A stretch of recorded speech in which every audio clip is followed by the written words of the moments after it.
So much of the fear that we see in life comes from the fact that most of us don't feel like we're in control. We're running around trying to control all the events of our lives.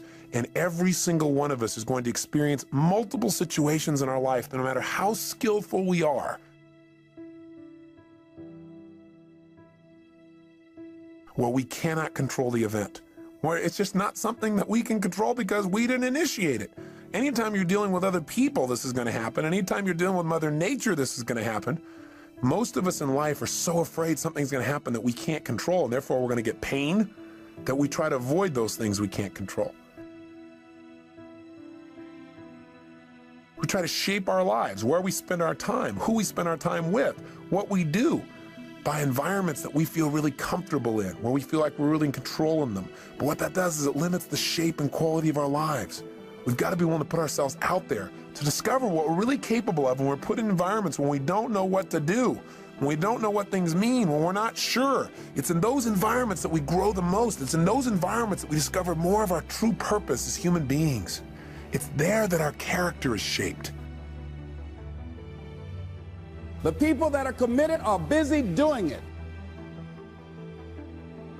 You can only have two things in life: reasons or results. Notice, reasons don't count. The only thing that counts are results. And results don't lie, ladies and gentlemen. They tell it all. Judge a tree by the fruit that it bears, not the ones that it might talk about, not the ones that it might wish for, or think about, or affirm about, but the fruit that it actually bears. I think that some of us are producing results in our lives that level of commitment brings that we particularly don't like or find distasteful. I don't think that as a participant in life, you cannot be committed. You're either committed to mediocrity or you're committed to greatness. You're either committed to being productive or you're committed to being non-productive. You're committed to being happy or you're committed to being unhappy. You know, so many times we set goals or we have dreams or we have plans and we work our tail off and it doesn't come out the way we want. And a lot of people come out of those situations disillusioned or angry or resentful or frustrated. They look for someone to blame. But you know, sometimes I really truly believe that not getting your goal is part of the design. It's part of the game plan, causing you to dig inside and discover more of yourself, to really begin to use your real capacity as a human being, those traits that are within you that only expand when they're challenged, when demands are made upon them.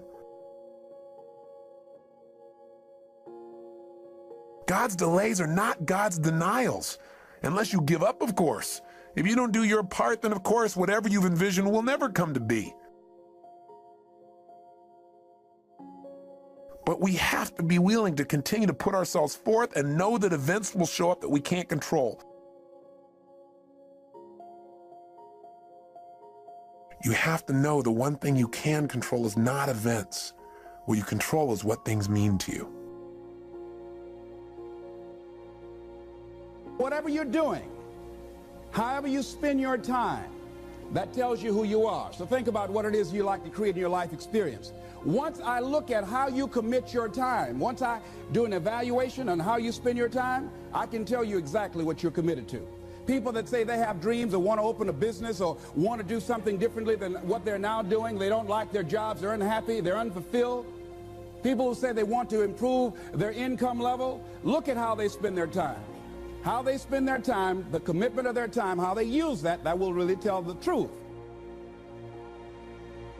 People who said, I'd like to do better, but you don't find them in vocational or technical schools upgrading their skills and their knowledge, how they spend their time, that will tell you. That will tell you that they're committed to being obese for the rest of their lives. People tell you they want to stop smoking and they're lighting up at that time. Folks that say, I want to stop drinking, and every time you're in their face, they're reeking with alcohol, that will tell you what's going on. Don't have to listen to what they say, just watch what they do. Commitment shows up in your life in what you do.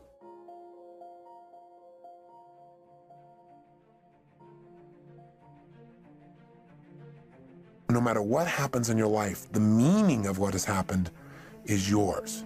You get to determine it as long as you're conscious and you don't allow the people around you to teach you what to think. And as long as you don't just go on automatic pilot and allow your nervous system to make up connections that are false.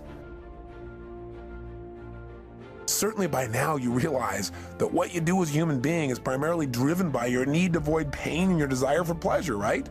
But see, all of us have learned through life that certain things mean more pain than others. And so some people are driven by their fear, right? To experience the emotion of fear is the most incredible, painful thing they could ever imagine, so they'll do anything to avoid being in a fearful situation. Other people are driven by their desire to feel the sense of adventure. Obviously, they make decisions differently. They focus on different things in life. They can walk in the same room as someone who lives in fear and they're going to notice different things. They're going to want to sit in a different place. They're going to want to try a different kind of vacation than someone who's trying to focus on how to be secure. What drives you?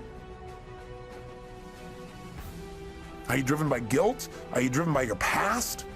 When we use the word driven, the word drive, it really means to guide, to control, or to direct something. So what's guiding you? What's controlling you? What's directing your behavior? What's directing your focus? What's directing the meaning you're pulling from your life? Is it the competition you have with somebody else? Is it wanting to prove somebody wrong? Is it your desire to contribute? Is it your desire for joy or happiness? Or is it a sense of purpose that's driving you? A sense there's something out there for you to do.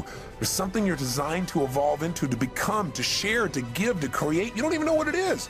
But you're willing to trust that each day more of it's going to come out. You can make the commitment to your life that you don't like the results that you have and that you're going to do something about it. Why is it that people are frightened by commitment? Because when you say the word commitment, that intimidates a lot of people. Why? Because it means you have to deliver. See, most people, you ask them, hey, look here, I'd like for you to do this. They'll say, I'll try. I'll try means that is my escape clause. When I don't come through, it's really a polite no. I don't have the courage to tell you no, so I'll tell you I'll try. Most people like to use that language. They don't want to commit themselves because commitment means, among many things, no excuse is acceptable. No excuse that if you decided that you're going to do this, if it becomes hard, then do it hard. If it's difficult, so what? If it's inconvenient, so what? See, a lot of people made a commitment to come here tonight, but they looked outside and said, it's raining.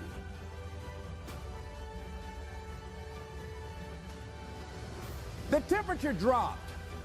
It's cold outside. And they decide to give up on their commitment.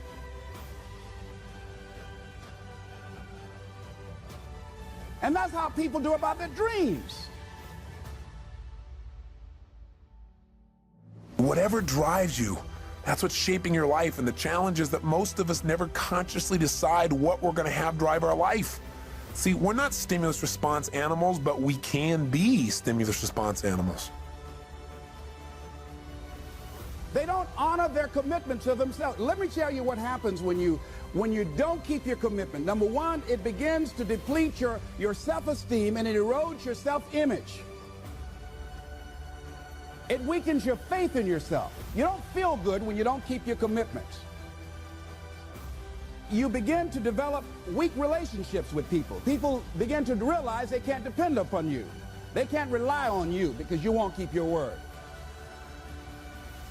Many of us are not able to move forward and develop and manifest our greatness because we spend so much time looking back or worrying about the future.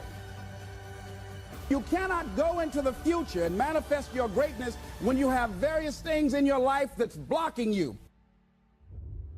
Our nervous systems are designed to help us. They're designed to be a source of decision making. They're designed to help us very quickly when we have an experience, figure out what is the source of that pain so we can avoid it in the future. What is that source of that pleasure so we can have more of it in the future?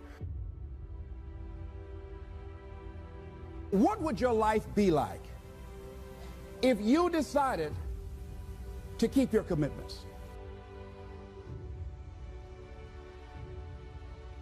Commit yourself to live in the present.